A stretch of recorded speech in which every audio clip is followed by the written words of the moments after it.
வணக்கம் நேயர்களே. இன்றைய அரசியல் அரங்கம் நிகழ்விற்கு தமிழ்நாடு காங்கிரஸ் கமிட்டியின் துணைத் தலைவர், மிகப்பெரிய அரசியலாளர் திருமிகு பொன் கிருஷ்ணமூர்த்தி அவர்கள் வருகை தந்திருக்கிறார்கள். ஐயா வணக்கம். வணக்கம். தமிழன் தொலைக்காட்சி வந்து உங்களது கருத்துக்களை சொல்ல போவதற்காக உங்களுக்கு நன்றியை தெரிவித்துக் கொள்கிறோம். ஐயா, காங்கிரஸ் கட்சி தமிழ்நாட்டில் ஒரு காலத்தில் அரசாண்ட கட்சி. அந்த கட்சி ஏன் தேய்ந்து போய்விட்டது என்ற கேள்வி நடுநிலையாளர்கள் மத்தியில் இருக்கிறது. அதற்கு காரணமாக நீங்கள் எதை சொல்லுவீர்கள்? அதாவது காங்கிரஸ் கட்சி தமிழகத்தில் ஆட்சி நடத்திய வரலாறு உண்டு. மாபெரும் மேதைகள் காங்கிரஸ் கட்சியினுடைய முதல்வராக இருந்தார்கள். மரியாதைக்குரிய ஓமந்தூரார், குமாரசாமி ராஜா, பெருந்தலைவர் காமராஜர், பக்தோச்சலம், இவங்கெல்லாம் பார்த்திங்கன்னா நேர்மையின் சின்னமாக வாழ்ந்தவர்கள். தன்னுடைய சொத்துக்களையெல்லாம் நாட்டுக்கு அர்ப்பணித்த தலைவர்கள். 9 ஆண்டுகள் முதல்வராகவும் 8 ஆண்டுகள் அகில இந்திய காங்கிரஸ் கட்சி தலைவராகவும் 6 முறை சட்டமன்ற உறுப்பினராகவும் 2 தடவை பாராளுமன்ற உறுப்பினராகவும் இருந்த ஒரு மனிதர் இறக்கும் பொழுது 10 வேட்டி 10 சட்டையோட 133 ரூபாயோட இறந்து போன வரலாற்றுக்கு சொந்தக்காரர்கள் நாங்கள். ஆனால் இன்றும் பெருந்தலைவர் காமராஜருடைய ஆன்மா எங்களை வழிநடத்தி கொண்டிருக்கிறது. அதனால தான் காங்கிரஸ் இன்னும் உயிர்ப்பாக தான் இருக்குது. ஆட்சிக்கு வர முடியலன்றதை நான் ஒத்துக்கிறேன். 50 ஆண்டுகளுக்கு மேலே ஆட்சிக்கு வர முடியல அப்படின்ற ஒரு உண்மையை நான் ஒத்துக்கிறேன். ஆனால் இவ்வளோ நன்மைகள் செய்த காங்கிரஸை கூட, அதுவும் பெருந்தலைவர் காமராஜையே தோக்க ஒரு மோசமான வரலாறும் தமிழ்நாட்டில் நடந்தது. ஒரு முறை பில்கேட்ஸை பார்த்து, நீங்கள் உலக பணக்காரராக இருக்கிறீங்களே, அதுக்கு யார் காரணம்னு கேட்குறாரு. 26 பேர் காரணம்னு சொல்கிறார். அதில் 2 பேர் ஐரோப்பியர்கள், மீதி 24 பேர் இந்தியர்கள். ஆனால் 24 பேரும் தமிழர்கள். பில்கேட்ஸ் சொல்கிறார், 24 பேர், 2 பேர் தான் ஐரோப்பியர்கள், 24 தமிழர்கள் தான் என்னை உலக பணக்காரன் ஆக்கினார்கள். அந்த 24 பேரில் ஒருத்தர்கிட்ட மைக்கை கொண்டு போய் நீட்டும் போது சொன்னார், எங்கள் தமிழகத்திலிருந்து நாங்கள் வந்திருக்கோம். தமிழகத்தில் இன்றைக்கி இந்தியாவிலேயே படிப்பறிவுள்ள மாநிலமாக அது இருக்குது. அதுக்கு காரணம் எங்கள் மண்ணில் ஒரு வாழும் தெய்வமாக, நடமாடியும் தெய்வமாக வாழ்ந்து மறைந்த எங்கள் பெருந்தலைவன் காமராஜர் அவர்கள் எங்களுக்கு இலவச சீருடை, இலவச உணவு எல்லாம் கொடுத்து படிக்க வைத்து காலேஜ் வரை எங்களுக்கு இலவசமாக படிக்க வச்சதனுடைய விளைவு தான் நாங்கள் இவ்வளோ பெரிய முன்னேற்றம். நீங்கள் பார்த்தீங்கன்னா உலக பணக்காரனை உருவாக்குனவரே காமராஜ் தான்றதையும் நீங்கள் புரிஞ்சிக்கணும். அப்போ எந்த அளவுக்கு தமிழகத்திலிருந்து ஒரு மிகப்பெரிய ஆளுமைகள் இந்த நாட்டை ஆண்டிருக்கிறார்கள். அதுவும் பெருந்தலைவர் காமராஜர் அவர்கள் மறக்க முடியாத மாமேதை. அவருக்கு எல்லாரும் சொல்லுவாங்க, அவரை படிக்காத மேதை கிடையவே கிடையாது. என் தந்தைக்கு மிகவும் நெருக்கமானவர். விமானத்தில் போகும்போது ஒரு ஆங்கில புத்தகத்தை எடுத்துக்கொண்டு ஏறினார் என்றால், இறங்கும்போது அதை முடித்து விட்டிருப்பார் என்றால் பார்த்து கொள்ளுங்கள். அவர் படிக்காதவர்லாம் கிடையாது.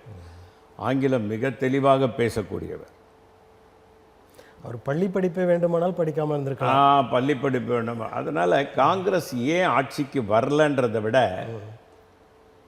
காங்கிரஸினுடைய ஆன்மா பெருந்தலைவர் காமராஜருடைய வடிவத்தில் இன்னும் இங்கே வாழ்ந்துக்கிட்டு தான் இருக்குது. இப்போது நீங்கள் பார்த்தீங்கன்னா 18 எம்எல்ஏ இருக்காங்க, 14 கவுன்சிலர் இருக்காங்க, 8 எம்பி இருக்காங்க. ஆனால் பக்கத்தில் வேதனைக்குரிய ஒரு விஷயம், ஆந்திராலெல்லாம் பார்த்திங்கன்னா காங்கிரஸ் இல்லை, ஒரு கவுன்சிலர் கூட இல்லைங்க. ஆனால் தமிழ்நாட்டில் அப்படி இல்லை. நல்ல ஒரு திடகாத்தமாக இருக்குது. அந்த இடம் இருந்து கொண்டே இருக்குது. காமராஜர் ஆட்சியை கொண்டு வருவோம் அப்படின்னு எல்லா கட்சிகளுமே சொல்லி கொண்டிருக்கிறார்கள். அதை நீங்கள், அதாவது காங்கிரஸை சேர்ந்தவர்கள், அதை பெரிதாக நீங்கள் மக்கள்கிட்ட கொண்டு போய் சேர்க்கலையோ அப்படின்ற ஒரு ஐயம் இருக்குது. அதாவதுங்க, ஏன் எல்லாரும் நாங்கள் பெருந்தலைவர் காமராஜர் ஆட்சி ஆள்றோன்னு சொல்கிறாங்கன்னா, அவரை மாதிரி ஒரு மனிதன் இனிமேல் எந்த மாநிலத்திலையும் ஆள முடியாதுன்ற அளவில் ஆண்டுட்டு போயிட்டார். அவர் கட்டிய அணைகளுக்கு பின்னால் இந்த 52, 53 வருஷமாக கழகங்கள் ஒரு அணை கூட கட்டவே இல்லை. தடுப்பணைகள் கட்டணும். நீங்கள் ஆந்திராவில் பார்த்தீங்கன்னா சந்திரபாபு நாயுடு, ராஜசேகர் ரெட்டியும் இன்றைக்கி இருக்கிற ஜெகன்மோகனும் தடுப்பணைகளை நிறைய கட்டிட்டாங்க. அதனால் நீங்கள் பார்த்தீங்கன்னா கிருஷ்ணா, கோதாவரி எல்லாம் அவங்களுக்கு வந்து தடுப்பணைகள் இருக்கிறதுனால நீர்வளம் அவங்களுக்கு அதிகமாகவே இருக்குது. நீங்கள் நம்ம மாநிலத்தில் தடுப்பணைகள் பெருந்தலைவர் காமராஜர் அணைகள் கட்டிட்டு போனார், பெரிய அணைகள் கட்டினார். நமது தடுப்பணைகள்ன்றது சிறிய அணைகள், அதுவே கட்டலை. கட்டாததுனால தான் எல்லா தண்ணியும் நேராக கடலுக்கு போகுது. கடலுக்கு போகும்போது தான் தண்ணி பிரச்சனைகள் வருகுது. ஆனால் அதெல்லாம் நீங்கள் மனசில் வச்சு தான் எல்லா கட்சிகளும் சொல்கிறாங்க. நாங்கள் வந்து அந்த முழக்கத்தை முழங்கிக்கிட்டே தான் இருக்கோம். இன்றைக்கும் பார்த்தீங்கன்னா கன்னியாகுமரி, திருநெல்வேலி, தூத்துக்குடி இந்த 3 மாவட்டமும் காங்கிரஸ் கோட்டை. நீங்கள் கன்னியாகுமரியில் காங்கிரஸ் இல்லாமல் யாருமே ஜெயிக்க முடியாதுன்ற அளவில் தான் எங்களுக்கு 3 எம்எல்ஏ இருக்கார், ஒரு எம்பி இருக்காருங்க. தூத்துக்குடியிலே அப்படி எம்பி எம்எல்ஏலாம் இருக்காங்க. அதனால் காமராஜர் ஆன்மா எங்கெல்லாம் வாழ்தோ அங்கெல்லாம் காங்கிரஸ் இன்னும் பலமாக தான் இருந்துக்கிட்டு இருக்கு. ஆனால் ஊழல் இல்லாத ஒரு இந்தியா இருக்கணும்னு 65% இளைஞர்கள், குறிப்பாக 65% இளைஞர்கள் இந்தியாவில் படித்த இளைஞர்கள் இருக்காங்க. அவங்க உலகத்தை உள்ளங்கையில் வைத்திருக்கிறார்கள். தலைவர் ராஜீவ்காந்தி கொண்டு வந்த அந்த தொலைத்தொடர்பு திட்டத்தால் நம்ம கையில் இருக்கிற செல்ஃபோன்லேயே உலகத்தை பார்த்துக்கலாம். அதுக்கு யார் பாருன்னா சான் பிட்ரோடா. இப்போ சமீபத்தில் கூட ஒரு கருத்தை வெளியிட்டு, ஆனால் அந்த கருத்து வந்து தவறுதலாக புரியப்பட்டு விட்டதுன்றது தான் எனக்கு கூட ஒரு வருத்தமான விஷயம். ஒரு காலத்தில் குமரி கண்டத்தோடு தான் ஆப்பிரிக்கா கண்டம் இருந்ததுலாம் வரலாறுகள் உண்டு இல்லை. அது வந்து தவறாக புரிஞ்சுக்கிட்டாங்க. ஒரு காலம் அவர் வந்து ஒரிசாவை சேர்ந்த ஒரு பழங்குடியின இனத்தை சேர்ந்தவர் சான் பிட்ரோடா. அவர் வந்து அமெரிக்காவில் கோடிக்கணக்கில் பணம் வாங்கிட்டு இருந்தார். அமெரிக்காவில் தொலைத்தொடர்பை உருவாக்கினவரே அவர் தான். அப்போ அமெரிக்காவுக்கு ஒரு தடவை இந்திரா காந்தி போகும்போது அந்த ஜனாதிபதி சொன்னார், எங்களுக்கு தொலைத்தொடர்பு இவ்வளோ தூரம் இருக்கிறது ஒரு இந்தியன் தான் பண்ணி கொடுத்துக்கிட்டு இருக்கான்னார். யார் அவருன்னு கேட்குறாங்க, சான் பிட்ரோடான்றாங்க. அப்போ தான் அவர் சொல்கிறாரு, அங்கே முடிஞ்சிடுச்சு இல்லை, நீங்கள் இந்தியாவில் வந்து பண்ணி கொடுங்கன்னு கூப்பிட்டு வந்து இந்திரா காந்தி தான் அதை ஆரம்பிக்கிறாங்க.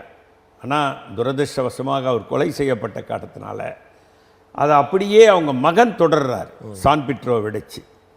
அதுதான் இன்றைக்கி நம்ம உலகத்தை உள்ளங்கையில் பார்த்துக்கிட்டு இருக்கோம். ஆகவே நீங்கள் கர்நாடகாவில் சமீபத்தில் நடந்த எலெக்ஷனில் கூட பார்த்தீங்கன்னா 40% கமிஷன் தான் அவங்கள தோக்கடிச்சு. இன்றைக்கி கூட இந்த 7.5 லட்சம் கோடி ஊழல்னு சொல்கிறாங்க. அதை பெருசாக இந்த தேர்தலில் எடுத்துக்கிட்டு போயிருக்கணும், எடுத்து போகாமல் விட்டுட்டாங்கன்ற ஒரு வருத்தம் கூட எனக்கு இருக்குது. இந்த ஊழலை வந்து ஒழிக்கணுன்றதில் இளைஞர்கள் உறுதியாக இருக்காங்க.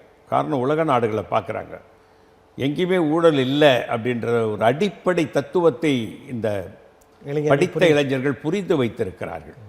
இந்த ஊழல் என்பது ஒரு நாட்டினுடைய பொருளாதார வளர்ச்சியை மிகவும் பாதிக்கிறது என்பதை அந்த இளைஞர்கள் நன்றாக உணர்ந்திருக்கிறார்கள். பொருளாதாரத்தினுடைய அடித்தளமே ஊழல் இல்லாத ஆட்சி இருக்கணும்.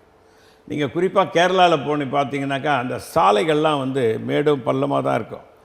கன்னியாகுமரி எப்படி இருக்குமோ அதே மாதிரி தான் இருக்கும் கேரளா. ஆனாலும் பார்த்திங்கன்னா சாலைகள் தரமாக இருக்கும்.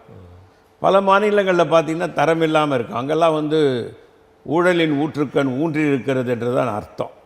அதனால் ஊழல் இல்லாத ஆட்சி வேணும்னு இளைஞர்கள் நினைக்கிறதுனால இன்றைக்கி வந்து ஊழலே இல்லாத ஒரு ஆட்சி வேணும்னா அது காமராஜர் ஆட்சி தான். அதை தான் நான் ஆரம்பத்திலே சொன்னேன். 6-7 அமைச்சர்களை வைத்துக்கொண்டு மிக சிறப்பாக ஆட்சி கை சுத்தமான அமைச்சர்கள் கக்கன், லூர்தம்மாள் சைமன், கக்கன், ஜோதியம்மா, ராமையா என்ற ஒரு அமைச்சர் இருந்தார். அவர் இறந்து போயிட்டாருங்க. அவருடைய பாடியை புதுக்கோட்டைக்கு எடுத்து போகிறதுக்கு அவங்க வீட்டில் இருக்கவங்கக்கிட்ட பணமே இல்லை. அப்புறம் சத்தியமூர்த்தி பவன்லேருந்து பணம் கொடுத்து தான் அவரை ஊருக்கு எடுத்துகிட்டு போய் அடக்கம் பண்ண வரலாறுலாம் இருக்குது. ஆனால் இன்றைக்கி ஒரு நான் பொதுவாக சொல்கிறேன், இந்த கட்சி அந்த கட்சி வட்ட செயலாளர்கள் 4 கார் வச்சுருக்காங்க. என்னப்பா 4 காருன்னா, இல்லை ஒன்று வீட்டுக்கு காய்கறி வாங்கிட்டு வரத்துக்கு, ஒன்று பால் வாங்கிறதுக்கு, ஒன்று மோர் வாங்கிறதுக்குங்கிறான். இங்கேருந்து வண்டி சொந்த வண்டி இருந்தால் காரில் எடுத்து போயிருக்கலாம், வாடகை வண்டியிலே எடுத்து போகிறதுக்கு வாடகை கொடுக்கறதுக்கு முடியலன்ற நிலையில் தான் காங்கிரஸ்காரர்கள் இந்த நாட்டை ஆண்டு விட்டு வழிகாட்டிட்டு போயிருக்காங்க. அதனால தான் மீண்டும் மீண்டும் காமராஜர் ஆட்சின்னு அவங்க சொல்கிறதுக்கு, எதிர்கட்சியும் சொல்கிறதுக்கு காரணம் அதுதான். நீங்கள் வந்து அணைகள் கட்டினார் காமராஜர், அதன் பிறகு கட்டவில்லைன்னு சொல்கிறீங்க, அது உண்மைதான். ஆனால் நீங்கள் அந்த ஆண்ட கட்சிகள், ஆளுகின்ற திராவிட கட்சிகள் எல்லாற்றிலையும் நீங்கள் கூட்டணியில் இருந்தீங்க. உங்களை மாதிரி மூத்த அரசியலாளர்கள், அறிவு நிறைந்தவர்கள் இதையே அவங்களுக்கு எடுத்து சொல்லலை. அதாவது எடுத்து சொல்லிக்கிட்டு தாங்க இருக்கிறோம், சொல்லாமல்லாம் இல்லை. தடுப்பணைகள் கட்டுங்க, மழை பெய்யும் பொழுது வரக்கூடிய நீரை தேக்கி வையுங்கள். அப்படி தேக்கி வைக்காத காரணத்தினால தான் நமக்கு பல பிரச்சனைகள், தண்ணி நேராக கடலுக்கு போயிடுதுங்க சொல்லிக்கிட்டு இருக்கோம். ஆனால் தடுப்பணைகள் கட்டும்போது கொஞ்சம் பணம் தேவைப்படும். அது கடந்த சில ஆண்டுகளாக ஒன்றியத்திலேருந்து சரியாக பணம் கிடைக்கல. நீங்கள் இன்றைக்கி மெட்ரோ ட்ரெயின் இருக்க, அதுக்கு 1200 கோடி ரூபா ஸ்டேட் கவர்மெண்ட் ஒதுக்கியிருக்கு.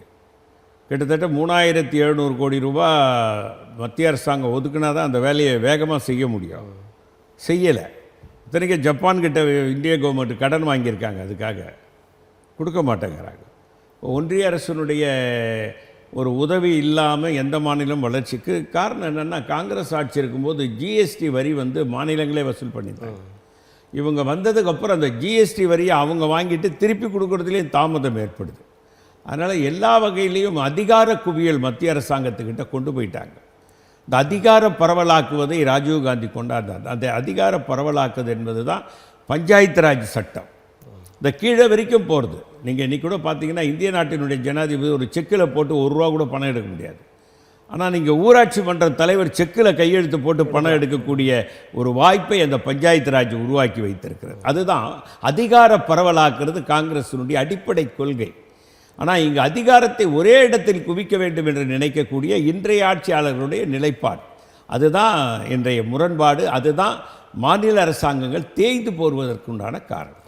ஒன்றிய ஆட்சியின் உதவி இல்லாமல் இந்த மாதிரியான திட்டங்களை நிறைவேற்ற முடியாதுன்னு சொல்கிறீங்க. அதே நேரத்தில் நீங்களே கொஞ்ச நேரத்துக்கு முன்னாடி சொன்னீங்க, ஆந்திர பிரதேசம், கர்நாடகாவில் நிறைய தடுப்பணைகள் கட்டியிருக்காங்கன்ட்டு. அப்படி அந்த மாநிலங்களே அதை எடுத்து செய்யும்போது தமிழ்நாடு அரசு ஏன் அதை எடுத்து செய்யக்கூடாது? அதாவதுங்க, இன்றைக்கி பார்த்தீங்கன்னா, ராஜசேகர் ரெட்டி இருக்கும்போது காங்கிரஸ் கவர்மெண்ட் இருந்தது, நிறைய கொடுத்தாங்க. ஆனால் ஜெகன்மோகன் ரெட்டி இன்றைக்கி சென்ட்ரல் கவர்மெண்ட்டுக்கு ஆதரவாக இருக்கார். அதனால் அவருக்கு நிதி தாராளமாக போகுது. ஆனால் இங்கே பார்த்தீங்கன்னா, இப்போ இந்த 3-4 ஆட்களாக நிதி வருவதே கிடையாது. இல்லை, இந்த காலங்களை விடுங்க, இந்த 10 ஆண்டுகளை விடுங்க. அதுக்கு முன்னாடி திராவிட முன்னேற்ற கழகம் நீங்களும் கூட்டணியிலிருந்து ஆட்சி செஞ்சீங்க. இல்லை, கொடுத்துருக்கோம். நீங்கள் பார்த்தீங்கன்னாக்கா, பாலாறில் சில தடுப்பணைகள் கட்டப்பட்டிருக்கு, அது இல்லைன்னு சொல்ல முடியாது. பரவலாக கட்டப்படவில்லை என்ற ஒரு நிலை தான் இங்கே இருக்குது. பரவலாக கட்டாததுக்கு காரணம் மத்திய அரசு இங்கே நிதி நிலைமை. இப்போ சம்பளம் என்று கொடுக்குறாங்க பாருங்கள், அது ஒரு பெரிய தொகை போது. அதில் பணம் சம்பளம் என்பது ஒரு பெரிய தொகை. அதுக்கப்புறம்தான் நலத்திட்டங்கள் செய்ய முடியுன்ற ஒரு சூழ்நிலையும் இருக்குது. அதனால் இன்றைக்கி மத்திய அரசாங்கம் அவங்க கொடுக்க வேண்டிய பணத்தை ஒழுங்காக யாருக்கு கொடுக்குறாங்கன்னா, அவங்க ஆட்சியாளர்களுக்கு கொடுக்குறாங்க. அவங்க அரசாங்கமாக பிஜேபி அரசாங்கம் ஆண்டால் கொடுக்குறாங்க. இல்லைன்னா அவங்களுடைய ஆதரவு பெற்ற அரசாங்கங்களுக்கு போகிற அளவுக்கு நிதி இங்கே வரல.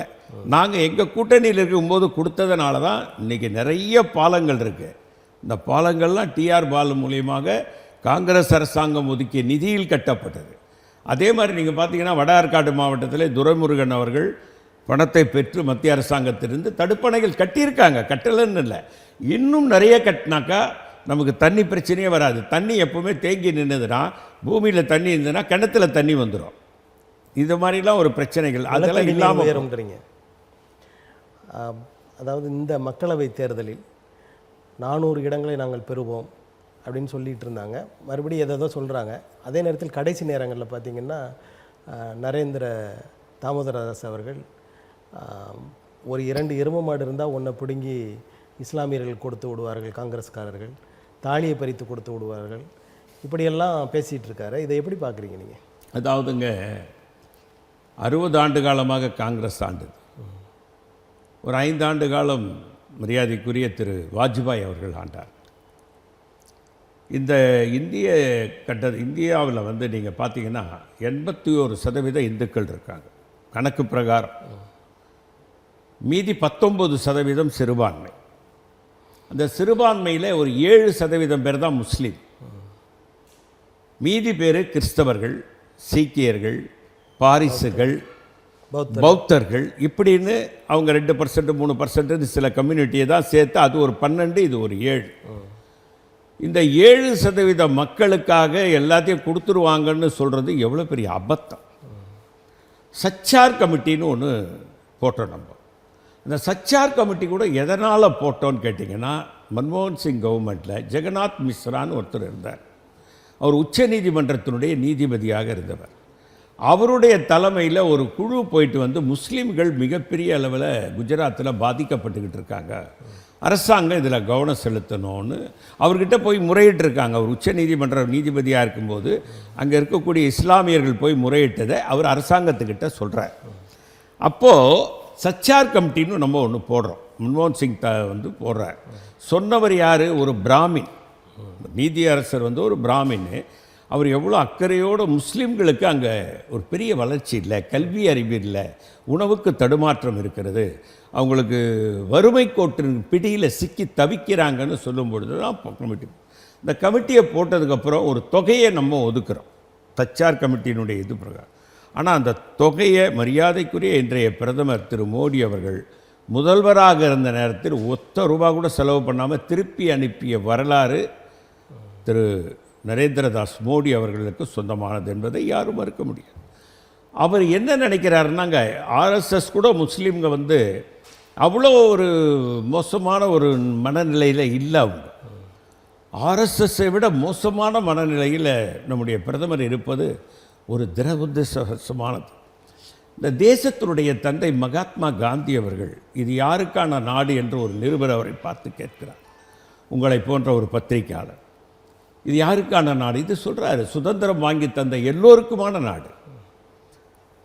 சுதந்திரம் வாங்கின போது நாம் ஆகஸ்ட் 14 நமக்கு ஒரு நாள் முன்னால் பாகிஸ்தான் சுதந்திரம். ஜின்னா கிட்ட உலக பத்திரிகையாளர் கேட்குறாங்க, நீங்கள் எப்படி ஆட்சி செய்ய போகிறீங்க? உங்களுக்கு சேர்த்து தானே காந்தி தானே சுதந்திரம் வாங்கி கொடுத்தாரு. இருக்கலாங்க, நாங்கள் எல்லோரும் ஒன்றா தான் போராடி வாங்கணும். இன்றைக்கி பாகிஸ்தானுக்கு நான் தந்தையாயிட்டேன், இனி பாகிஸ்தான் ஒரு இஸ்லாம் நாடுன்னு சொன்னார். அதே நேரத்தில் இங்கே இருக்கக்கூடிய உலக பத்திரிகையாளர் நவகாலியில் உட்கார்ந்துட்டு இருக்கார் காந்தி. அடுத்த நாள் 12 மணிக்கு தாண்டின உடனே கொடியேற்ற போகிறார் நேரு. இரவில் தான் நமக்கு சுதந்திரத்தை கொடுத்தாங்க. காந்தியை பார்த்து கேட்குறாங்க, இஸ்லாம் நாடு என்று பாகிஸ்தான் இன்றைக்கு ஜின்னா அறிவித்து விட்டார். அப்போ பாகிஸ்தானில் நிறைய முஸ்லீம்கள் இருப்பதனால அது இஸ்லாம் நாடு, இங்கே இந்துக்கள் நிறைய இருக்கிறதுனால இது இந்து நாடு என்று அறிவிப்பீர்களா அப்படின்னு உலக பத்திரிகையாளர் காந்தியை கேட்டபோது காந்தி சொன்ன வார்த்தை என்ன தெரியுங்களா? என் பக்கத்தில் பாருங்கள், ஆப்கானிஸ்தானை சேர்ந்த கான் அப்துல் கபார் கான் அமர்ந்திருக்கிறார். இவன் அல்லா அல்லா என்று சொல்லுவதை நான் அன்போடு கேட்டுக்கொள்கிறேன், நான் ராமா ராமா என்று கூறிக்கொண்டிருப்பதை அவன் ஆசையோடு கேட்டுக்கொண்டிருக்கிறான். இப்படி இருக்கக்கூடிய எங்களை பிரித்து பார்க்கிறீர்களே, நினைக்கிறீர்களே, அது எந்த வகையில் நியாயம்? ஜின்னா செய்து விட்டு போகட்டும், அந்த தவறை நான் செய்ய மாட்டேன். 81% இந்துக்கள் இருக்கிறார்கள், என்னை விட ஒரு இந்து தீவிரவாதி இருக்க முடியாது. காந்தி சொன்ன வார்த்தை. நான் இந்து தீவிரவாதி என்று கூட என்னை சொல்லிக்கொள்வேன், காரணம் ஆனால் அந்த இதை பக்கத்து வீட்டுக்காரன் மீது திணிக்க மாட்டேன். அதனால்தான் என் கூட கான் அப்துல் கபார் கான் அமர்ந்திருக்கிறான். இல்லாவிட்டால் இவன் என்றைக்கோ போயிருப்பான். நான் ராமா ராமா என்று ஒரு நாளைக்கு 1000 தடவை உச்சரிக்கிறேன், ஆனால் இவன் அதை ஆரவாரத்தோடு கேட்டுக்கொண்டிருக்கிறான். இதுதான் இந்தியா. ஆகவே இது எல்லோருக்குமான நாடு, சிறுபான்மை என்ப பேச்சுக்கே இடமில்லை என்று ஆணித்தரமாக சொன்னவர் காந்தி. ஆனால் காந்தி சொல்லிவிட்டு போன வழிமுறைகள், அந்த நடைமுறைகள் இன்றைக்கு நடக்கிறதா என்று கேட்டால், இந்த 10 ஆண்டுகளாக அந்த சிறுபான்மை மக்கள் பந்தாடப்படுகிறார். ஒரு வருத்தமான விஷயம். அவர்களும் சேர்ந்து தான் சுதந்திரத்துக்கு போராடினாங்க. இந்த 7 விழுக்காடு இஸ்லாமியர்களை பார்த்து பிஜேபி மொத்தமும் அச்சப்படுகிறதா? அதாவதுங்க, இது அச்சப்படுறாங்கன்னு சொல்கிறதில்ல. 81% வாக்கு வங்கியை நாம் தக்க வைத்து கொள்ள வேண்டும் என்ற ஒரு நரித்தந்திரத்தை அவர் செய்கிறார். ஆனால் இந்துக்கள் இப்பொழுது விழித்து கொண்டு விட்டார்கள். இவர்கள் ஏமாத்துகிறார்கள். முஸ்லீம்கள் நீங்கள் பார்த்தீர்கள் என்றால் இந்துக்கள் அத்தனை பேரும் மாமா மச்சான் உறவோடு தான் இருக்கிறார்கள். நீங்கள் யாராவது ஒரு முஸ்லீமை பார்த்தால் ஒரு 2 என்ன மாமா நல்லா இருக்கீங்களான்னு கேட்கக்கூடிய அந்த உறவு இன்றைக்கு இன்னும் இந்தியாவிலே நீடித்து கொண்டிருக்க தான் இருக்கிறது. சென்ற ஆண்டு ஒரு பெரும் மழையின் காரணமாக ஒரு தர்காவுள்ள போய் முஸ்லிம்கள் தொழுகை நடத்த முடியவில்லை. உத்தரப்பிரதேச மாநிலத்தில், அவர்கள் ஆளக்கூடிய மாநிலத்திலே முடியவில்லை. அப்பொழுது ஒரு சிவன் கோயில் அங்கே இருக்கிறது. பக்கத்தில் இருந்த இந்துக்கள் எல்லாம் ஓடி வந்து அந்த முஸ்லிம்களை அழைத்து சென்று சிவன் கோயிலில் தொழுகை நடத்த வைத்தார்கள். என்றால் இந்த இந்தியா இன்னும் காந்தியை நினைவில் வைத்திருக்கிறது என்பதை தான் நாம் புரிந்து கொள்ள வேண்டும். ஏனென்றால் இன்னும் காந்தி கண்ட இந்தியா மாறவில்லை. அந்த இந்துக்கள் அழைத்து போய் கொடுத்து பண்ணிவிட்டு அவங்க என்ன சாங்கியம் பண்ணுவாங்களோ அதை மாதிரி பண்ண, அவங்க என்ன உணவு சாப்பிடுவாங்களோ அதையும் கொடுத்துருக்காங்கன்னா இன்றைக்கும் அவங்க அப்படி தான் இருக்காங்க. இன்றைக்கும் இந்து முஸ்லீம் என்ற பாகுபாடு இல்லை. ஆனால் இவர்கள் என்ன செய்கிறார்கள் என்றால் மத அரசியல் செய்து, ஜாதி அரசியல் செய்து, எப்படியாவது இந்த நாட்டிலே ஒரு கலவரத்தை மூட்டி அந்த வன்முறையின் மூலம் மீண்டும் ஆட்சியை தக்க வைத்துக் கொள்ள நினைக்கிறார்கள். மக்கள் விழித்து கொண்டு விட்டார்கள். இனி இவர்களுக்கு 400 இல்லை, இந்த தடவை அவர்கள் அடி வாங்க போகிறார்கள். அடி வாங்குறாங்கன்னா தோல்வியை தழுவப் போகிறார்கள் என்று நான் கூற விரும்புகிறேன். இந்த தடவையில் அவர்கள் அரியணை ஏறப்போவது நிச்சயமாக இல்லை. இந்தியா கூட்டணி தான் வெற்றி பெறும். பாரதிய ஜனதா கட்சி நாட்டை ஆள்கிறதோ அல்லது காங்கிரஸ் கட்சி நாட்டை ஆள்கிறதோ, ஆனால் 3% பார்ப்பனியம்தான் நாட்டை ஆண்டு கொண்டு இருக்கிறது என்ற கருத்து தொடர்ந்து இருந்து வருகிறது. இதை பற்றி தங்களது கருத்து? அதாவதுங்க, 3% மக்கள் தான் அந்த உயர் பொறுப்பில் இருக்காங்கன்னு சொல்கிறீங்களா? அதில் இப்போ மாற்றங்கள் இருக்குது. நீங்கள் குறிப்பாக பார்த்தீங்கன்னா தமிழ்நாட்டில் பெருந்தலைவர் காமராஜரும் தந்தை பெரியாரும் அதற்கு பெரிய ஒரு மாற்றத்தை விதைத்திருக்கிறார்கள். 100 ஆண்டுகளுக்கு முன்னாலே நம்ம முண்டாசு கவிஞன் பாரதி அவர்கள் இந்தியா முழுக்க ஒரு விழிப்புணர்வை ஏற்படுத்தியிருக்கிறார். அந்த முண்டாசு கவிஞன் பாரதி யார் என்று கேட்டால் ஒரு பிராமணர் தான். ஆனால் அவர் என்ன செய்கிறார்? ஒரு தலித் இளைஞனை கூப்பிட்டு பூநூல் போட்டுவிட்டு அவனுக்கு நீ இன்றையிலிருந்து பிராமின் என்று சொல்லுகிறார். எவ்வளோ பெரிய மாற்றம் எண்ணிப்பார். ஒரு காலத்தில் ராமானுஜர் செய்தது. ராமானுஜம் 1000 ஆண்டுகளுக்கு முன்னாலே, நீங்கள் இன்றைக்கும் மைசூரில் போனீங்கன்னா ஒரு மலை இருக்குது, மலைக்குகை என்று அதற்கு பெயர். நான் சமீபத்திலே அங்கே போயிருந்தேன். 2 ஜாதி தான் அங்கே இருக்குது, ஒன்று பிராமின், இன்னொன்று தலித். அந்த இருவரையும் அழைத்து சென்று அங்கே 1000 ஆண்டுகளுக்கு முன்னாலே குடி வைத்தவர் ராமானுஜர் என்ற ஒரு பிராமணர். ஆகவே இங்கே வந்து பிராமணர், மற்ற சமுதாயத்தினர் என்று சொல்லக்கூடிய ஒரு வரலாறே இந்தியாவுக்கு சொந்தமானது கிடையாது. அவங்களும் நம்முடைய ஒரு அங்கம்தான். ஆனால் அதனோட வெளிப்பாடு தெரியுது. இப்போ தலைமைச் செயலகத்தில் பிராமின் அந்த சமூகத்தை சார்ந்தவர்கள் அதிகமான பேர் செயலாளர்களாக இருக்கிறார்கள். இல்லைங்க, இதே கருத்து தலைவர் ராகுல் காந்தி அதை சொல்லியிருக்காரு. இல்லை, அவர் சொல்லியிருக்காரு முற்படுத்தப்பட்ட சமுதாயத்தினர் அங்கே இருக்கிறாங்க, கீழே இருக்கிறவங்க போகணும்னு சொல்கிறாரு. அதை நான் வரவேற்கிறேன். ஆனால் கீழே இருக்கிறவங்களும் போய்கிட்டு இருக்காங்கன்றதுல எந்த மாற்றமும் இல்லை. அந்த விகிதம் விழுக்காடு, அந்த விழுக்காடு கொஞ்சம் முன்ன பின்ன இருக்கலாம். ஆனால் அதை காங்கிரஸ் கவர்மெண்ட் வந்ததுன்னா சரி செய்யும் என்பதில் எந்த கருத்து வேறுபாடும் இல்லை. இன்றைக்கி வந்து படித்த இளைஞர்கள் எல்லா சமுதாயத்திலேருந்தும் படித்து வராங்க. இளைஞர்கள் தலித்திலிருந்து, மற்ற கம்யூனிட்டிகளிலிருந்து, வன்னியர், மற்றபடி நீங்கள் பார்த்தீங்கன்னா நாடார்ஸ், கோனார், இவங்க எல்லாருமே பார்த்தீங்கன்னா முதலியார்ஸ், எல்லாருமே படித்து வராங்க. எல்லாருமே நல்ல உத்தியோகத்தில் இருக்காங்க. ஆனால் இன்றைக்கி என்னுடைய கருத்து என்னன்னாங்க, முற்பட்ட சமுதாயத்தினர் இருக்கிறாங்கன்னு தலைவர் ராகுல் காந்தி சொல்கிறத நான் ஏற்றுக்கினா கூட, இன்றைக்கி பிராமின்ஸ் வந்து இந்த ஐஏஎஸ் ஐபிஎஸ் இதெல்லாம் படிக்கிறத விட இன்ஜினியர் படித்து விட்டு எல்லாம் போய் ஃபாரினில் செட்டில் ஆகிட்டாங்கன்றதும் ஒரு வரலாற்று உண்மை. யாரும் அதை மறுக்க முடியாது. அவங்க வந்து இங்கே இருக்கக்கூடிய இதை விட நம்ம ஃபாரின் போய் செட்டில் ஆகிறது நல்லதுன்னு உணர்ந்து நிறைய பேர் போயிட்டாங்க. நீங்கள் அதனால் பார்த்தீங்கன்னா எல்லா சமுதாயத்தை சேர்ந்தவங்களும் இருக்காங்க. முற்படுத்தப்பட்ட சமுதாயத்தில் இருக்கிறவங்க கொஞ்சம் பேர் இருக்கிறாங்க. இருந்தாலும் அதை வந்து எங்கள் அரசாங்கம் இந்த தடவை வரும்போது அதில் ஒரு மாற்றத்தை உருவாக்கும் என்பதில் எந்த சந்தேகமும் இல்லை. ஆனால் அந்த முற்படுத்தப்பட்ட சமுதாயத்தினர் என்பதற்காக அவர்களை ஒதுக்கவும் கூடாது. அவர்களுக்கும் உரிய மரியாதையும் உரிய அங்கீகாரத்தையும் தர வேண்டும் என்ற கருத்தை நான் நிச்சயமாக வெளிப்படுத்துவேன். இதுவரைக்கும் அதாவது சாதி சமயங்களிலே மிகவும் ஈடுபாடு இல்லாது இருந்த காங்கிரஸ் கட்சி ரொம்ப பெருசாக காமிச்சிக்க மாட்டாங்க. ஆனால் ராகுல் காந்தி அவர்கள் இந்த கணக்கெடுப்பு, சாதி வாரியான கணக்கெடுப்பை கொண்டு வர வேண்டும் என்ற ஒரு செய்தியை சொல்லிக்கொண்டே இருக்கிறார். அதற்கு காரணம் என்ன? அதாவதுங்க, ஜாதிவாரி கணக்கெடுப்பதில் என்ன ஒன்றும் தவறு கிடையாது. நம்ம நாட்டில் எத்தனை ஜாதிகள் இருக்கிறது, அதில் எவ்வளோ சதவீத மக்கள் இருக்காங்கன்னு தெரிஞ்சுக்கிறதுல எந்த தவறும் இல்லை. அதை வந்து தொடர்ந்து ஜாதி தலைவர்கள் அதை சொல்லிக்கிட்டே இருக்காங்க. எடுத்துட்டோம்னா ஒரு வேலை முடிஞ்சிடுச்சு.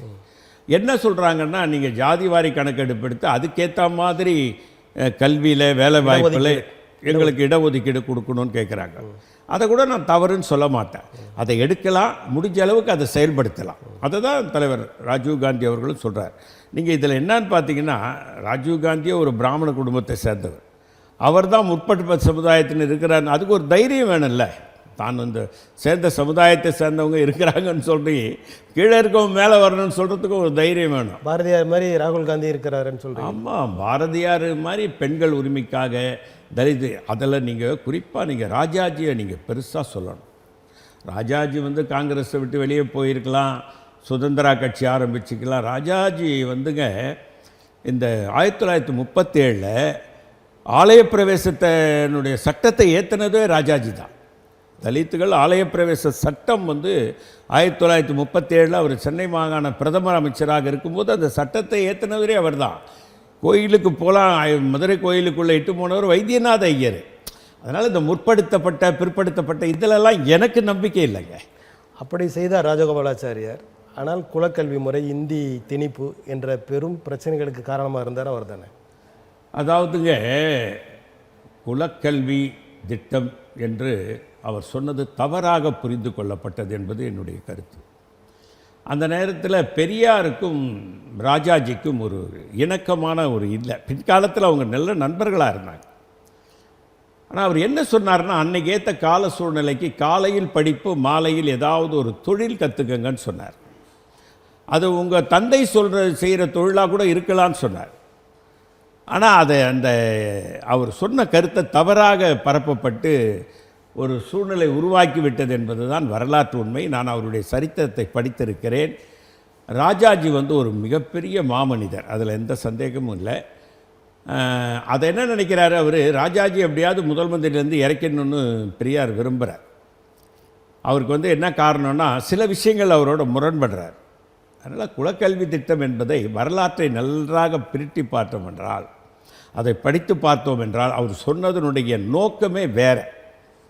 அவர் என்ன சொல்கிறாருன்னா, எந்த ஜாதியாக இருந்தாலும் அதை சொல்லியிருக்காரு. இப்போது நீங்கள் காலையில் படிங்க, மாலையில் ஒரு தொழில் கற்றுக்கங்க. அதுக்கு என்ன காரணம்னா, இன்றைக்கி வேலையில்லா திண்டாட்டம் இருக்குங்க. அந்த வேலையில்லா திண்டாட்டம் இருக்கும்போது நம்ம படிச்சுட்டு உயர்கல்விக்கும் போயிடலாம், நம்ம பெரிய உத்தியோகத்துக்கும் போயிடலாம். ஆனால் வேலையே கிடைக்கலன்னு வச்சுங்க, நம்ம அப்பா செய்த தொழிலையும் நம்ம செய்யலாம். இதுதான் அதுக்கு மீனிங். ஆனால் அது வந்து தவறுதலாக புரிந்து கொள்ளப்பட்டது என்பது தான் நான் படித்த வரலாறு. நேயர்களே, ஒரு சிறிய விளம்பர காணொளிக்கு பின் மீண்டும் தொடர்வோம்.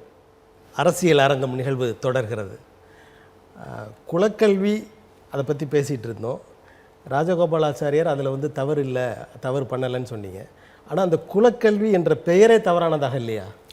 குலக்கல்வி அப்படின்ற பெயர் தவறு தான். நான் அதை ஆனால் அவர் சொன்னதனுடைய நோக்கம் என்பதை நாம் தவறாக திரிக்கப்பட்டு விட்டது. உங்கள் பார்வையில் அப்படி இருக்கும். ஆமாம். ஆனால் இதை எதிராக சொல்கிறவர்களின் பார்வையில் அப்படி இருக்குல்ல? இல்லை, அவங்கவுங்க பார்க்குற பார்வையில் மாற்றங்கள் இருக்குது. என்னுடைய பார்வை அது. ஆனால் அந்த பார்வையிலே இப்போ மறுபடியும் புதிய கல்விக் கொள்கையை வந்து பாரதிய ஜனதா கட்சி கொண்டு வருது. இதில் இந்த ஆர்எஸ்எஸ் எண்ணங்கள் தொடர்கிறதா, பார்ப்பனி எண்ணங்கள் தொடர்கிறதா?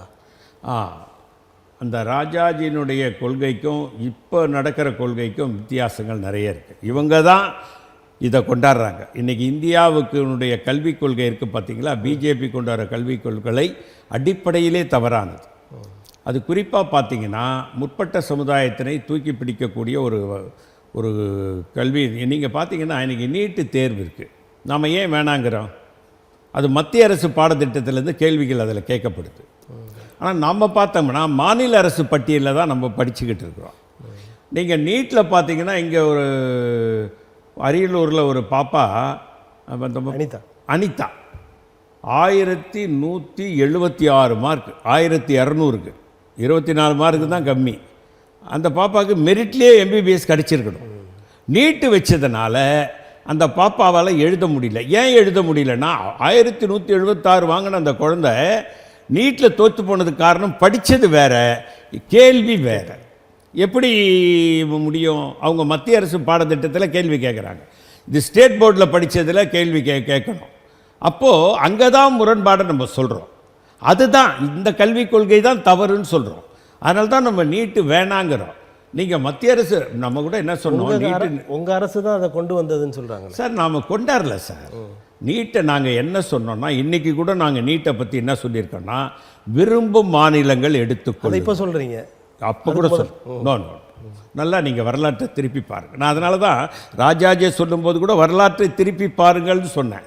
தவறாக புரிந்து இப்போவும் நான் சொல்கிறேன், நீட்டில் தவறாக புரிஞ்சுக்கிட்டு இருக்குது. அதே தான் தவறாக புரிஞ்சிருக்கு. நீங்கள் அன்னைக்கும் பாருங்கள், நாங்கள் கொண்டு வரும்போது அப்போ பிஜேபி தான் அதை கட்டாயமாக்கியிருக்கா? கட்டாயமாக்குனாங்க. நீங்கள் யார் விரும்புகிறாங்களோ அவங்க நீட்டை எடுத்துங்கன்னு சொன்னோம். நீங்கள் கூட அம்மையார் நிதியமைச்சராக இருக்கக்கூடிய மரியாதைக்குரிய மாண்புமிகு நிர்மலா சீதாராமன் இங்கே வந்தாங்க. ஏடிஎம்கே கவர்மெண்ட் இருக்குது, 1 இயருக்கு நான் எக்ஸ்டென்ஷன் வாங்கி தரேன்னு சொன்னாங்களா இல்லையா? சொல்லிவிட்டு டெல்லிக்கு போனாங்க. அவங்களாலேயே பண்ண முடியல. அதனால தான் அனிதா இறந்து போனது. அந்த அம்மா மட்டும் வாங்கி கொடுத்துருந்தாங்கன்னா அன்றைக்கி அனிதாவுக்கு சீட்டு கிடச்சிருக்கும். அனிதா இன்றைக்கி 3வது வருஷம் டாக்டர், 4வது வருஷம் கூட டாக்டர் படிச்சிருந்திருக்காங்க. மகளை தொடர்ந்து நிறைய பேர் இறந்துட்டாங்க. அப்போது நிறையவங்க 91 குழந்தைங்களும் என்ன இறந்து போயிருக்காங்க. பெரிய வருத்தமான செய்தி அது. அதனால் நாம் என்ன சொன்னோன்னா, அதையும் புரிஞ்சுக்கணும். அவங்க 10 வருஷம் எங்களுக்கு டைம் கொடுங்க, நீங்கள் சொல்கிற நீட்டை நாங்கள் எங்கள் பசங்களை ரெடி பண்ணுறோன்னு சொன்னோம். அப்போ டைமாவது கொடுத்துருக்கணும்ல. அது கூட கொடுக்க மனசு இல்லாத பிஜேபி கட்டாயமாக்கி நீட்டை மத்திய அரசாங்கத்தில் அங்கே வட இந்தியாவில் இருப்பவர்களை அதை அந்த கல்வியில் மேலே கொண்டு வரணும், டாக்டர்களாக கொண்டு வரணும். இப்போ கூட நீங்கள் பார்த்தீங்கன்னா தமிழ்நாட்டில் தான் மருத்துவம் சிறந்த இடமா இன்றைக்கி விளங்கிக்கிட்டு இருக்கு. அதுக்கு அடித்தளமிட்டவர் பெருந்தலைவர் காமராஜர் அவர்கள். அதுக்கப்புறம் ஆட்சியாளர்களும் மருத்துவத்தை, சுகாதாரத்துறையை சீரமைத்தாங்க. அதை நான் இல்லைன்னு மறுக்க மாட்டேன். திராவிட முன்னேற்ற கழகமாகட்டும், அண்ணா திராவிட முன்னேற்ற கழகம் மருத்துவத்தை இங்கே நல்லாவே பண்ணாங்க. காமராஜர் தொடங்கி வச்சது முதல் நம்ம தொடங்கினது தஞ்சாவூர் கல்வி, அடுத்தது ஜிஹெச், இந்த மாதிரி நம்ம கொண்டு வந்தால் கூட அதை தொடர்ந்து அவங்க செயல்படுத்தினாங்க. இன்றைக்கி கூட பாருங்கள், உலக நாட்டில் இருக்கவங்கெல்லாம் இந்தியாவுக்கு ட்ரீட்மெண்ட் எடுக்கிறாங்கன்னா அந்த நீட்டு தேர்வில் வெற்றி பெற்ற டாக்டர்ஸே கிடையாது. அவங்க எல்லாம் மிகப்பெரிய ஸ்காலர். அவங்க நீங்கள் இங்கே இருக்கக்கூடிய டாக்டருங்க அமெரிக்காவில் இருக்கிற டாக்டர் கூட ஒன்றும் பண்ண முடியாது, அவ்வளோ பெரிய திறமைசாலிகள். அப்படிப்பட்ட டாக்டர்களை உருவாக்கியது நீட்டே இல்லாமல் தான். அதனால தான் நம்ம இன்றைக்கும் என்ன சொல்கிறார் ராகுல் காந்தி, நாங்கள் வந்தால் நீட்டை யார் வேணுமோ அவங்க எடுத்துக்கோங்க, வேணான்றவங்க விட்டுருங்கன்னு பப்ளிக்காக கூட்டத்தில் சொன்னோம். ஆனால் திணிக்கிறாங்க இவங்க. இப்போ இந்தி திணிப்பு கூட வந்த போதுங்க நாம் என்ன சொன்னோம், இந்தி வேணான்னு சொன்னோம். நேரு ஒரு உறுதிமொழி கொடுத்தார். ஈவிகே சம்பத்து நாடாளுமன்றத்தில் மிக அருமையாக ஆங்கிலத்தில் பேசினார். அப்போ திராவிட முன்னேற்ற கழக உறுப்பினர் அவர். அப்போ என்ன பண்ணுறாரு நேரு, அவருக்கே தனியாக கடிதம் எழுதுகிறார். நாங்கள் இந்தி பேசாத மாநிலங்கள் விரும்பாத வரை நாங்கள் திணிக்க மாட்டோம். நான் என்ன சொல்கிறேன், நீட்டை கூட நீங்கள் திணிக்காதீங்க, இதுதான் எங்களுடைய கோரிக்கை. எப்படி இந்தியை திணிக்க மாட்டோம்னு சொன்னோமோ இன்ன வரைக்கும் திணிக்கலை. அந்த அந்த இது ஒரு ஆவணப்படுத்தப்பட்டிருக்குது நேருடைய கடிதமே. அப்போ இந்திய நீட்டை திணிக்க மாட்டோன்னு சொல்லுங்களேன். ஏன் நீங்கள் திணிக்கிறீங்க? இத்தனை குழந்தைகள் உயிர் போத ஒரு நாட்டில், ஒரு நாடு என்பது என்ன, மக்களுக்கானது தான் சட்டம், மக்களுக்கானது தான் கல்வி, மக்களுக்காக தான் ஆட்சி. ஆனால் நீங்கள் மக்களுக்கான ஆட்சி நடத்தலையே. இத்தனை இளம் குழந்தைகள் இந்த நாட்டை வருங்கால ஒருத்தன் பிரதமராக வருவான், ஒருத்தர் யார் வேணாலும் வந்திருக்கலாம். அனிதாலாம் எந்த அளவுக்கு போயிருக்கோன்னு தெரியாது அந்த மார்க் எடுத்த குழந்தை.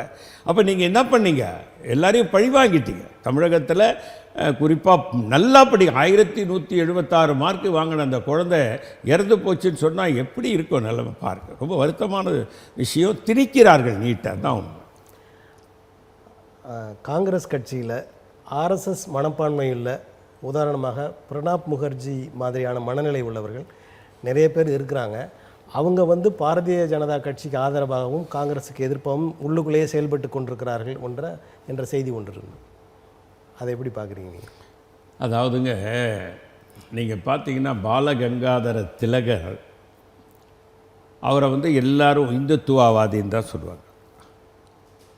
நீங்கள் கோல்வால்கர் பார்த்தீங்கன்னா காங்கிரஸில் இருந்தவர் தான், அவர் ஆர்எஸ்எஸ்னுடைய ஸ்தாபகர்.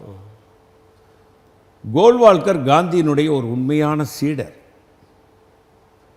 ஆர்எஸ்எஸ் என்பது காங்கிரஸிலிருந்து போனவங்க தான் துவக்கினது. ஆனால் அவங்களுடைய சித்தாந்தங்கள் ஏற்றுக்கொள்ள முடியாததாக மாறிவிட்டது. அவங்க ஆரம்பிக்கும் போது என்ன சித்தாந்தத்தை சொன்னாங்களோ அதுக்கு நேர் எதிரான தத்துவங்களை கையில் எடுத்துக்கொண்டு அவர்கள் இந்திய நாட்டிலே ஒரு இந்துத்துவ நாடாக மாற்ற வேண்டும் என்று நினைப்பதைத்தான் நாங்கள் எதிர்க்கிறோம். நேரு காலத்தில் அதுக்கு தடையும் போட்டாங்க. தடையும் போட்டோம். காந்தி சுடப்பட்ட போது ஆர்எஸ்எஸ்ஸை தடை பண்ணோம். ஆனால் ஆர்எஸ்எஸ்ஸை சேர்ந்தவர் தான் கோட்ஸே, அவர்தான் காந்தி சுடுகிறார், அதில் எந்த சந்தேகமும் இல்லை. ஆனால் இந்து மகா சபையை சேர்ந்தவர் தான் கோட்ஸே என்று பிஜேபியினுடைய வாதம், ஆர்எஸ்எஸ்னுடைய வாதம்.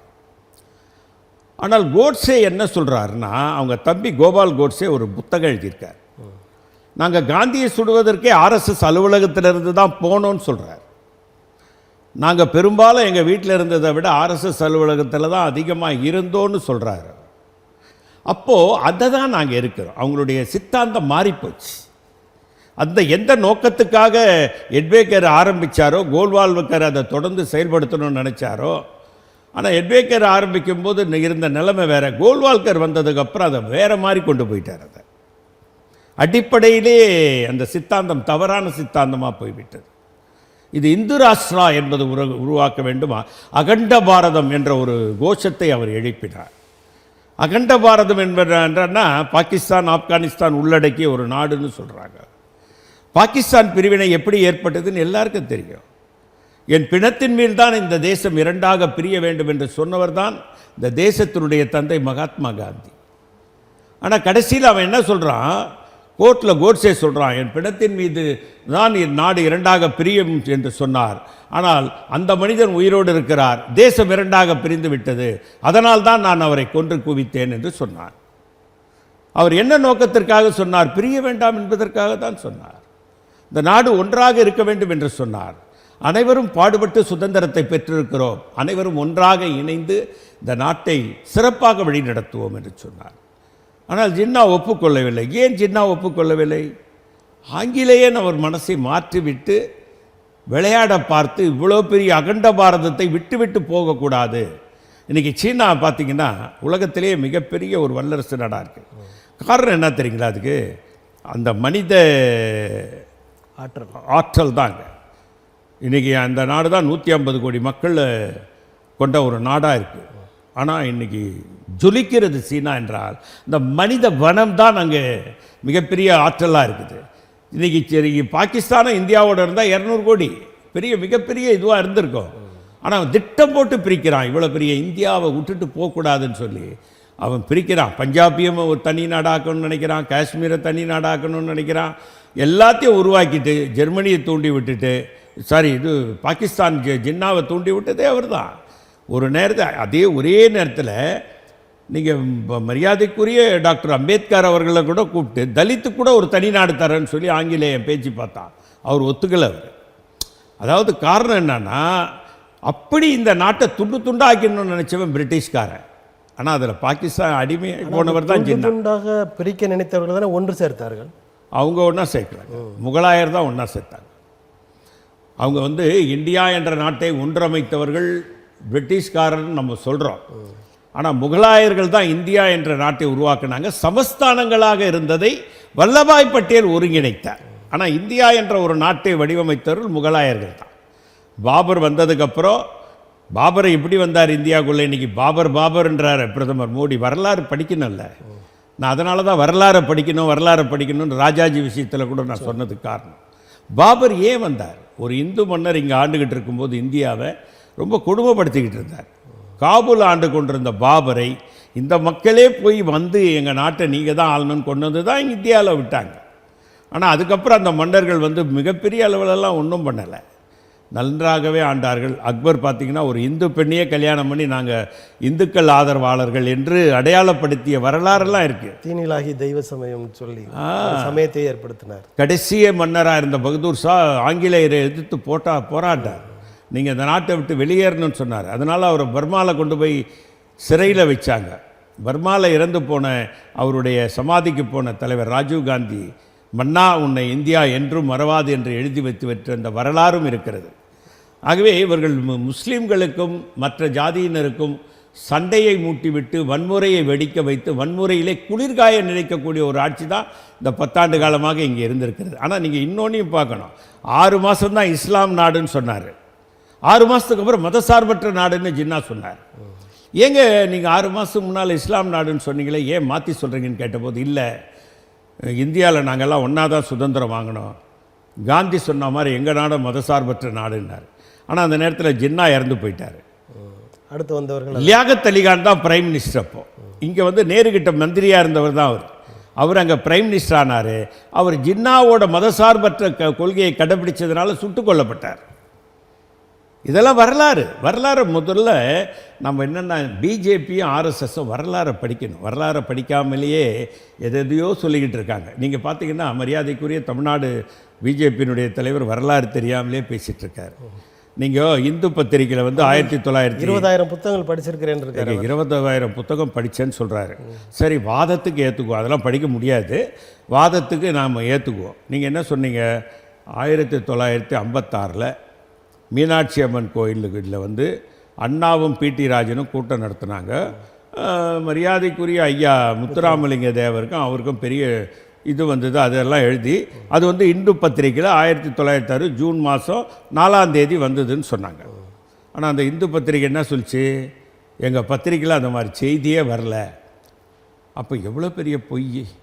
இவர் ஒரு வரலாறு சொல்கிறாரு. அதுக்கப்புறம் சொல்கிறாரு 1967 அக்டோபர் 3ஆம் தேதி சத்ரபதி சிவாஜி காளிகாம்பாள் கோயிலுக்கு வந்தாருன்றாரு. சத்ரபதி சிவாஜி 1680 இறந்து போயிட்டார். இந்த பொய்யிலே பிறந்து பொய்யிலே வளர்ந்தவர்கள்னு ஒரு பாட்டு இருக்குது, அந்த பாட்டுக்கு சொந்தக்காரர்கள்.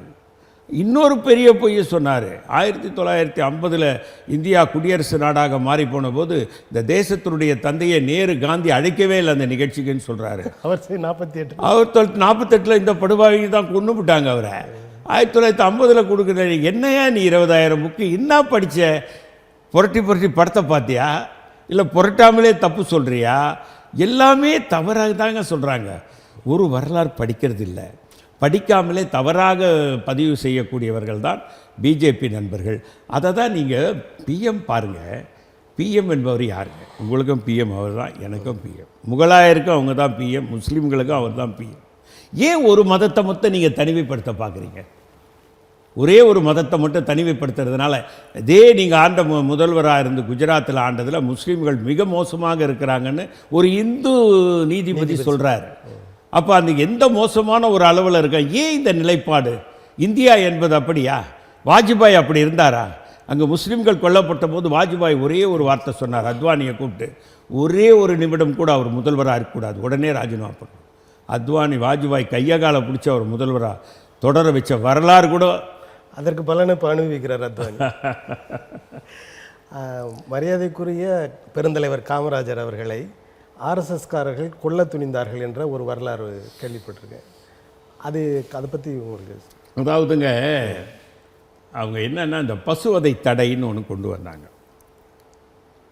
அதை வந்து காமராஜ் என்ன சொன்னாருன்னா, நீங்கள் பசுவதை தடை கொண்டாங்க, நாங்கள் யாரும் வேணாம், ஆனால் என்ன உணவு சாப்பிட வேண்டும் மனிதர்கள் என்பதை நீங்கள் தீர்மானிக்கக்கூடாது. அரசாங்கத்திற்கு அந்த அதிகாரம் கிடையாது. சட்டங்கள் ஏற்றலாம், மக்களை நாம் நல்லபடியாக ஆட்சி நடத்தலாம். என்ன உணவு உண்ண வேண்டும், என்ன உடை உடுத்த வேண்டும் என்பதெல்லாம் அரசாங்கத்தினுடைய வேலை இல்லை. நீங்கள் பசுவதை தடை என்பதை நீங்கள் கடைபிடிங்கள், நாங்கள் வேணான்னு சொல்லலை. ஆனால் கறி சாப்பிடுவதிலே நீங்கள் ஆதிக்கம் செலுத்த நினைப்பது தவறுன்னு சொல்கிறாங்க. இப்போ நீங்கள் பார்த்தீங்கன்னா உலகம் ஃபுல்லாக மாட்டுக்கறி சாப்பிட்றாங்க. நம்ம இந்தியாவிலையும் மாட்டுக்கறி சாப்பிடக்கூடிய நண்பர்கள் இருக்காங்க, அது ஒன்றும் தவறானது இல்லை. நீங்கள் வரலாறை நீங்கள் புரட்டி பார்த்தீர்களானால் இந்தியாவில் எல்லாருமே மாட்டுக்கறி சாப்பிட்டாங்கன்ற ஒரு வரலாறே இருக்குது. இன்றைக்கி கூட கல்கட்டாவில் பார்த்தீங்கன்னா மீன் வந்து அவங்களுக்கு சைவம், அங்கே போனீங்கன்னா பிராமணர் வீட்டில் மீன் சமைச்சு கொடுப்பாங்க. கேட்டால் இது சைவ உணவுன்றாங்க. ஆனால் இங்கே இருக்கக்கூடிய தமிழ்நாட்டில் இருக்கக்கூடிய பிராமின்ஸ் என்ன சொல்கிறாங்க, மீன் அசைவ உணவுன்னு சொல்கிறாங்க. இப்படி மாறுபட்ட கருத்துக்கள் மாநிலத்துக்கு இருக்குது. நம்ம மாநிலத்துக்கு மாறுபட்ட உணவு வகைகள் இருக்குது. இது ஒரு மாறுபட்ட இந்தியாவாக இருந்தாலும் ஒன்றுபட்ட இந்தியாவாக நாம் வச்சுருக்கோம். அது காரணம் 60 ஆண்டு ஆண்ட காங்கிரஸ் தான். 16 ஆண்டு காலம் இந்த நாட்டை ஆண்ட நேரு அவர்கள் மிக ஆழமான ஒரு கடகாலை ஊன்றிவிட்டு போயிருக்கிறார். பல்வேறு மொழிகள், பல்வேறு மதங்கள், பல்வேறு ஜாதிகள் இருக்கக்கூடிய இந்த நாட்டை ஒற்றுமையாக வைத்து 16 ஆண்டுகள் ஒரு மனிதன் ஆண்டான் என்றால் எப்படிப்பட்ட சாதனை! குண்டூசி கூட தயாரிக்க முடியாத இந்தியாவிலே அணுகுண்டு வரை தயாரித்த ஒரு மாமனிதன் நேரு. அந்த மனிதனை நீங்கள் இன்னைக்கு எப்படி பேசுறீங்க? எப்படி பேசுறீங்க? நீங்கள் உலக வரலாற்றை புரட்டி பாருங்கள். சுதந்திரம் வாங்கி கொடுத்தவர்கள் தங்களை முடிசூடா மன்னர்களாக முடிசூட்டி கொண்ட வரலாற்றிலே, உலகத்திலே இன்றைக்கு சுதந்திரத்தை வாங்கி தந்த காந்தி எனக்கு பதவியே வேண்டாம் என்று ஒதுக்கி கொண்ட வரலாற்று நாயகன் இந்த தேசத்தினுடைய தந்தை மகாத்மா காந்தி. அவரை இன்றைக்கும் நீங்கள் சுட்டுக்கொண்டே இருக்கிறீர்கள். அவரை உங்களால் மறக்க முடியவில்லை. நேரு, காந்தி என்ற 2 மனிதர்களை உங்கள் மனத்திலிருந்து அப்புறப்படுத்த முடியவில்லை. காரணம் என்னவென்றால், இந்த நேரு, காந்தி என்ற பெயர் இந்திய மக்களுடைய உள்ளங்களிலே வாழ்ந்து கொண்டிருக்கிறார்கள். அதை அகற்றினால்தான் நம்முடைய சித்தாந்தத்தை இங்கே விதைக்க முடியும் என்று நினைக்கிறார்கள். ஆனால் காந்தியும் நேரும் விதைத்துட்டு போன அந்த விதையை உங்களால் அறுவடை கூட செய்ய முடியாமல் அவதிப்பட்டு கொண்டிருக்கிறீர்கள். அதனால்தான் நீங்கள் இன்றைக்கு தோற்கப் போகிறீர்கள். அந்த நேரு, காந்தி, பட்டேல், சுபாஷ் சந்திர போஸ் என்ற அந்த செடிகள் இன்றைக்கு ஆலமரமாக வளர்ந்து நிற்கிறது. இந்த 10 ஆண்டு உங்களுடைய அவலமான ஆட்சி அகலப்போகுது. அந்த ஆன்மாக்கள் உங்களை இன்றைக்கும் மன்னிக்கவில்லை. அந்த ஆன்மா எங்களை வாழ வைக்கப் போகிறது. அதுதான் வரலாறு. தமிழர்களை பொறுத்தவரை தமிழ் ஆர்வலர்கள், அதாவது இலங்கை பிரச்சனையில் காங்கிரஸ் துணை நின்று அத்தனை மக்களையும் கொன்று போட்டது அப்படின்னு பேசுகிறாங்க. அதே நேரத்தில் விடுதலை புலிகளுக்கு தடைகள்லாம் கொண்டு வந்தாங்க. அந்த தடையை இப்போ நேற்று பாரதிய ஜனதா இன்னும் 5 ஆண்டுகளுக்கு நீட்டி இருக்கிறது. ஆக இந்த 2 கட்சிகளுமே தமிழர்களுக்கு எதிரான கட்சிகள் என்று தமிழ் ஆர்வலர்கள், பற்றாளர்கள் பேசுகிறார்கள். உங்கள் பார்வை என்ன? அதாவதுங்க, இன்னும் 5 ஆண்டுக்கு அந்த தடையை நீடித்ததற்கு என்ன காரணம்னு கேட்டிங்கன்னா, நீங்கள் ஏன் விடுதலை புலிகள் ராஜீவ் காந்தியை கொன்னாங்க அப்படின்றத நீங்கள் பார்க்கணும். அதில் உண்மையே வெளிவரல. அவங்க கொண்டாங்கன்னு தீர்ப்பே இல்லையே. நீங்கள் மரியாதைக்குரிய பிரபாகரன், அவர் தான் அவரை உலக பத்திரிகையாளர்கள் சந்திப்பில் நீங்கள் பார்த்துருப்பீங்க. அது அப்போ துன்பியல் நிகழ்வு அப்படி தான் சொன்னாங்க. அவ்வளோதாங்க. நாங்கள் கொல்லலைன்னு சொல்லலையே. நாங்கள் கொல்லலைன்னு அவர் சொல்லலையே. எங்களுக்கு அதுக்கு சம்மந்தம் இல்லைன்னு சொன்னாரா? இல்லை, அந்த அளவுக்கு நீங்கள் இடம் கொடுக்கும்போது இதுக்கும் சொல்லலாம். பொதுவான வார்த்தை தானே. நான் அப்படி பார்க்கல. துன்பவியல் சம்பவம் என்று சொன்னவர் எங்களுக்கும் அந்த கொலைக்கும் சம்பந்தம் இல்லை. அதுவும் 2 வரி தான், இதுவும் 2 வரி தான். நீங்கள் அவங்களே கொண்டு தான் மகிழ்ச்சியான சம்பவம்னு சொல்லிட்டு போயிருப்பாரு. யாரு? பிரபாகரன் அவர். அப்படி எப்படி சொல்ல முடியும்? என்னங்க, துன்பியல் சொன்னால் அவருக்கும் துன்பத்தை கொடுத்துருக்கிறது. நார்வே நாட்டிலிருந்து தான் ஒரு தூதர் வந்தார். அவர் தான் இலங்கைக்கும் நாட்டுக்கும் விடுதலை புலிகளுக்கும் சமரசம் செய்ய வந்தார். அவருடைய பேர் மறந்து போச்சு எனக்கு. அவர் ஒரு புத்தகம் எழுதியிருக்கார். அந்த புத்தகம் என்கிட்ட இருக்குது. நான் உங்களுக்கு கூட கொடுக்குறேன், அதை படிங்க. அதில் ஆண்டன் பாலசிங்கம் இறப்பதற்கு 1 ஆண்டுக்கு முன்னால் இருந்து இலங்கைக்கு வருவதில்லை. ஆண்டன் பாலசிங்கத்துக்கு தெரிஞ்சு போச்சு ராஜீவ் காந்தியை விடுதலை புலிகள் கொல்ல போகிறாங்க. அதில் எரிக்சன் அவர் பேர், நார்வே நாட்டினுடைய சோனி எரிக்சன், அவர் தான் அந்த புத்தகம் எழுதியிருக்கார். அவர் என்ன சொல்கிறாரு, அந்த எரிக்சன் அப்போ பிரபாகர்லாம் கொல்லப்பட்டதுக்கப்புறம் தான் எழுதுகிறார். அவர் பேர் பிரபாகரனுடைய அட்வைசராக இருந்தார். பாலகுமரனா? பாலசிங். அவர் ராஜீவ் காந்தியை நீங்கள் கொன்னீங்கன்னா இந்தியா தான் நமக்கு எல்லாமே புகலிடம் கொடுக்குது. இந்தியா நமக்கு ஆதரவாக இருக்கிறதுனால தான் இலங்கை நம்மளை பார்த்து பயப்படுது. நமக்கு பிரச்சனை வந்தபோது ராஜீவ் காந்தி இந்திய கப்பலில் உணவு அனுப்பினார், மருந்து அனுப்பினார். அதை ஜெயவர்தனை தடுத்து திருப்பி அனுப்பினார். ஆனாலும் ராஜீவ் காந்தி விமானத்தில் நமக்கு பொருளெல்லாம் அனுப்பினார், மருந்துகள் அனுப்பினார் யாழ்ப்பாணத்துக்கு. நான் சுட்டு வீழ்த்துவேன் ஜெயவர்தனா சொன்னேன், நீ சுட்டு வீழ்த்தி பாரு, இலங்கை என்ற ஒரு வரைபடம் உலக வரைபடத்திலிருந்து அகற்றி விடுவேன்னு சொன்னார். அப்படிப்பட்டவரை நம்ம போய் கொன்னா எப்படி சரியாக இருக்கும்னு சொல்லி நான் எவ்வளோ தடுத்து பார்த்தேன், என்னால் முடியல அப்படின்னு பாலசிங்கம் சொன்னதா சோனி எரிக்சன் அந்த புத்தகத்தில் எழுதியிருக்கார். சரிதான்ல? துன்பவியல் சம்பவம் நீங்கள் சொன்னதை அதை தான் நான் சொல்ல வரேன். அவர் சொல்லி இவர் கேட்கல. நான் என்ன சொல்கிறேன், நீ நீ வந்து மாவீரன். நம்ம அதை முடிங்க, இதுக்கு வாங்க. அதாவது 2 கட்சிகளுமே, காங்கிரஸும் பாரதிய ஜனதாவும் விடுதலை புலிகள் சம்பந்தப்பட்ட இதில் வந்து அந்த தடையை நீட்டிக்கிட்டே போகிறாங்க. ஆமாங்க, இவங்க 2 பேருக்கு ஒரே கருத்து. நீங்கள் மலையக மக்கள்னு இந்த இலங்கையில் இருக்காங்க. நீங்கள் இந்த யாழ்ப்பாண தமிழர் வீட்டுக்கு போனீங்கன்னா தண்ணி கூட கொடுக்க மாட்டாங்க. இன்றைக்கி மலையக தமிழர் இங்கேருந்து வெள்ளைக்காரர்களால் வேலைக்கு அழைத்து செல்லப்பட்டவர்கள் மலையக தமிழர்கள். யாழ்ப்பாண தமிழர்கள் வேற, மலையக தமிழர்கள் வேற. ஆனால் இந்த யாழ்ப்பாண தமிழர்கள் நமக்கு வந்து நம்ம வந்து எப்படி இருந்தாலும் பங்களாதேஷ் பிரித்து கொடுத்தா மாதிரி அதை பிரித்து கொடுக்கணும்னு ராகுல் காந்தி நினச்சிட்டு தான் இருந்தார், ராஜீவ் காந்தி. ஆனாலும் இவர்கள் செய்த அட்டுழியங்கள், இவங்க வந்து அங்கே அந்த நாட்டில் வந்து ஒரு பெரிய பிரிவினையை உருவாக்கி தகராறு பண்ணி பிரேமதாசாவிலிருந்து அந்த நாட்டினுடைய இராணுவ அமைச்சர்லேருந்து லைனாக கொலை செய்தார்கள். அந்த நாட்டில் இவங்களை வந்து நீங்கள் அதை சொல்கிறீங்க, அவர்கள் சார்ந்து சிலரை கூப்பிட்டு பேசினா அதுக்கு வேறு மாதிரி காரணங்கள் சொல்லுவாங்க. என்ன அங்கே போகல, இதுக்கு வாங்க. அதாவது 2 பெரிய கட்சிகள், 2ம் இந்தியாவை ஆள்கிற கட்சிகள் ஏன் அந்த தடையை நீட்டிக்கொண்டே போகின்றன? அதுதாங்க, அது ஒரு தீவிரவாத இயக்கம். அதனால் அவர் அந்த தலைவரும் இல்லை, அந்த மாதிரியான அமைப்புகளும் இல்லை, அந்த எல்லாருமே செதறிட்டாங்க, இல்லை இறந்து போயிட்டாங்கன்ற ஒரு நிலை இருக்குது. இங்கே அப்படி இல்லைங்க. திரு நெடுமாறன் இன்றைக்கும் சொல்கிறாரு பிரபாகரன் உயிரோடு இருக்கிறார், எப்போ வேணாலும் தோன்றுவாருன்னார். அப்புறம் தடை விதிக்காமல் என்ன பண்ண முடியும்? இன்னைக்கு இலங்கை அரசே சொல்லிட்டாங்களா அவர் இல்லை கொண்டுட்டோன்னு? இலங்கை அரசு கொண்டுட்டாங்க, பிரபாகரன் இல்லைன்றது உண்மைதான். சரி, அடுத்த அதாவது இந்த பாராளுமன்ற தேர்தல், நாடாளுமன்ற தேர்தலில் உங்களுடைய கட்சி எந்த அளவிற்கு வெற்றி வாகை சூடும் என்று நினைக்கிறீர்கள்? இந்தியா கூட்டணி வந்து ஆட்சி அமைக்கும் அளவுக்கு மேல் வெற்றி பெறும் என்பதில் எந்த சந்தேகம் இல்லை. காரணம் ஏன்னா வேலை வாய்ப்பின்மை மிகப்பெரிய அளவில் தலைவிரித்தாடுகிறது. விலைவாசி மக்களை வாட்டி வதைக்கிறது. பொருளாதார சீர்கேடு மிக மோசமாக இருக்கிறது. நீங்கள் உலக புள்ளியியல் துறை சொல்லுது, இவங்க அம்மையார் நிதியமைச்சர் சொல்கிறாங்க 4.7% ஜிடிபிக்கு மேலே நாங்கள் இப்போ வச்சுருக்கோன்னு சொல்கிறாங்க. ஆனால் உலக புள்ளியியல் துறை சொல்லுது 2.4% தான் பொருளாதாரம். 2.4% இருக்கிறதுனால தான் விலைவாசி உயர்ந்துக்கிட்டே போகுது. இவங்களால் கட்டுப்படுத்த முடியல. மக்கள் வாங்கும் திறமையை இழந்துட்டாங்க. மக்கள் இதை உணர்ந்து கொண்டு காங்கிரஸ் கட்சிக்கு வாக்களித்து, எந்த நாட்டில் மக்கள் வாங்கும் திறனை இழந்து போகிறார்களோ அந்த நாட்டில் விலைவாசி ஏற்றத்தை தடுக்கவே முடியாது. இன்றைக்கி டாலர் விலை என்ன சொன்னார்? 50 ரூபாய் கீழே கொண்டாருன்னார். பெட்ரோல் விலையை 50 ரூபாய் கீழே கொண்டாரு. எதையுமே அவர் செய்யலை. 2 கோடி பேருக்கு ஆண்டுக்கு வேலை தருவேன்னாரு, கொடுக்கல. படித்த இளைஞர்கள் 65% பேரும் மாறி இருக்கிறாங்க. அதுக்கு ஒரே உதாரணம் கர்நாடகா. ஆகவே இவர்கள் மீண்டும் ஆட்சிக்கு வருவது மிகவும் சிரமம். காங்கிரஸ் அரியணை ஏறப்போவது நிச்சயம். பெரிய மாற்றம் வரும். காங்கிரஸ் மாற்றம் வந்தவுடன் நிச்சயமாக நீங்கள் மன்ரேகா திட்டம் ஒன்று கொண்டு காங்கிரஸ் ஆட்சிக்கு வந்தவுடன் தமிழகத்தில் நிறைய அணைகள் கட்டப்படும் அப்படின்னு எடுத்துக்கலாமா? நிச்சயமாக எடுத்துக்கலாம். நன்றி. உங்களது கருத்துக்களை மிகவும் தெளிவாக எங்களுக்கு உணர்த்தினீர்கள். தமிழன் தொலைக்காட்சி சார்பில் உங்களுக்கு உலகணிந்த நன்றி தெரிவித்துக் கொள்ளுங்கள். வணக்கம். நேயர்களே, அடுத்த ஒரு நிகழ்வில் ஒரு ஆளுமையுடன் நாம் சந்திப்போம். நன்றி, வணக்கம்.